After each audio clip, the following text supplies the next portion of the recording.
Hi, welcome to Waldmann Brewery. My name is Tom Schroeder, and we're going to take a tour of this place today.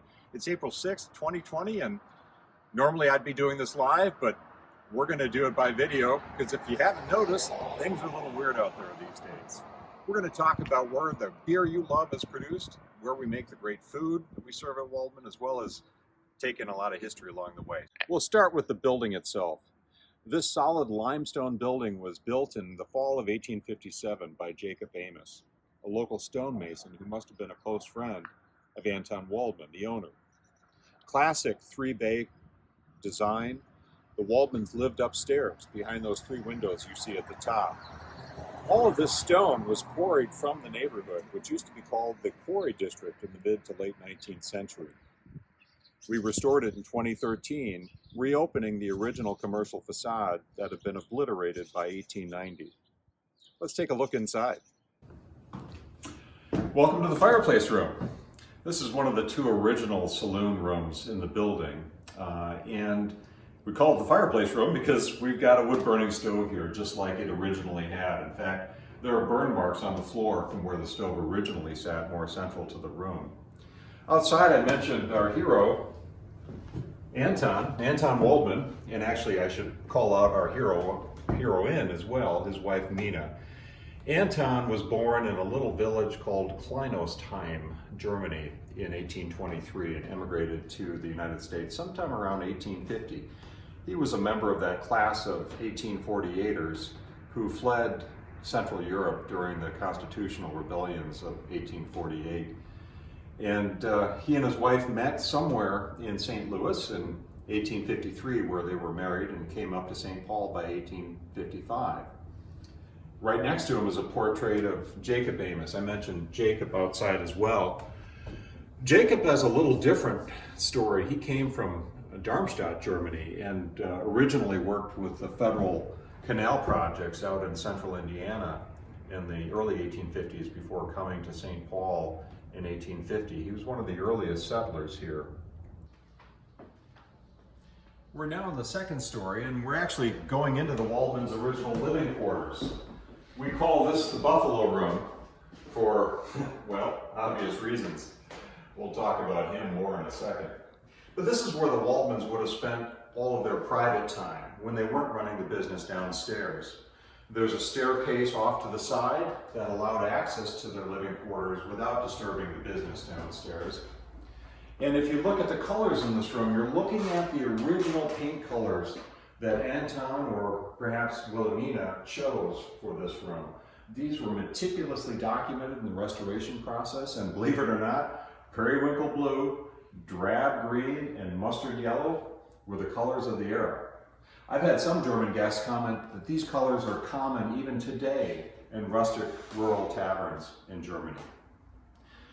A few details about the restoration you might not notice unless you look closely.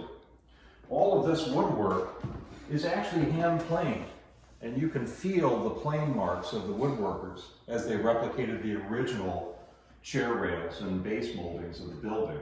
The ones that didn't survive had to be replicated. If you see a nail pounded through any of these materials, such as in this door casing, you'll notice it's got a square head. They're either original molding pieces with the original nails, or, as often occurred, my carpenters replicated the original square nails by pulling old nails elsewhere in the building, straightening them out, and reusing them wherever we put new members. If you look through the windows, you see kind of a wonky, wavy pattern in a lot of the glass. That's because that's actual 19th century hand-blown cylinder glass.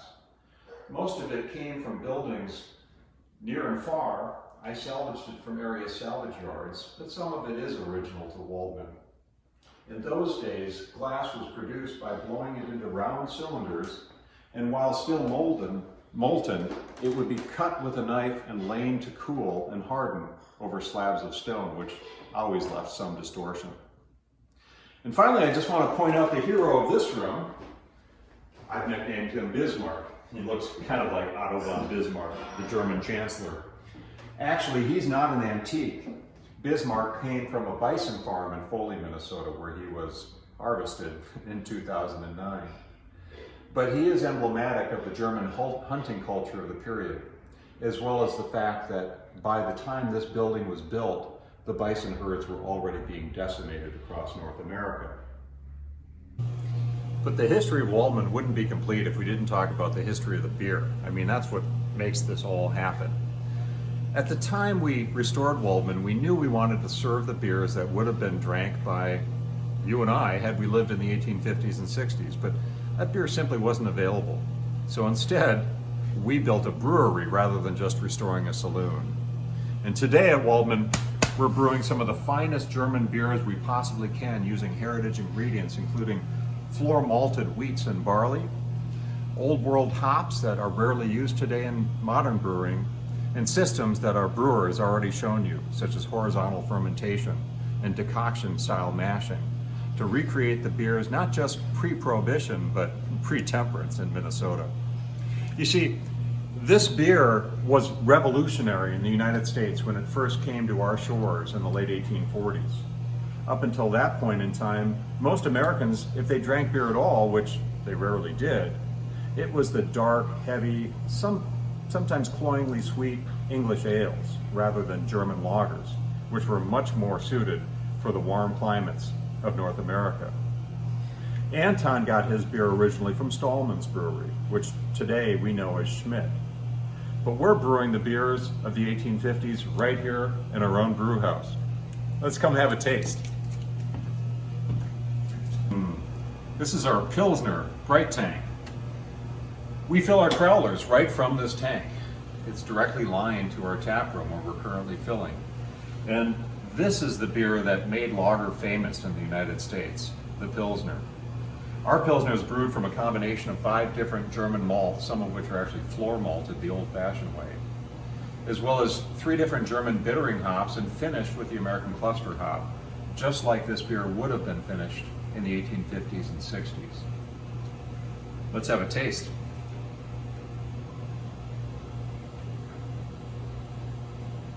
The thing I love about this beer, it really shows what the German brewer's headset is all about. They're intensely focused on the character of the malt. That full roundness of the malt profile on this, you only get that from decoction brewing. Nice bittering from the combination of hops. And look at the head on that and the beautiful lacework that you get from drinking a finely brewed Pilsner. What's up guys, I'm Anton Weis. I'm the head brewer at Waldmann Brewing Company. Welcome to the brewery. Fermentation tanks, all classic lagering tanks. Get ready for next week. We're gonna have the Maibach released. We've got the Hefeweizen released this week. Just keep coming in, online ordering. Let's keep it going. Love you guys.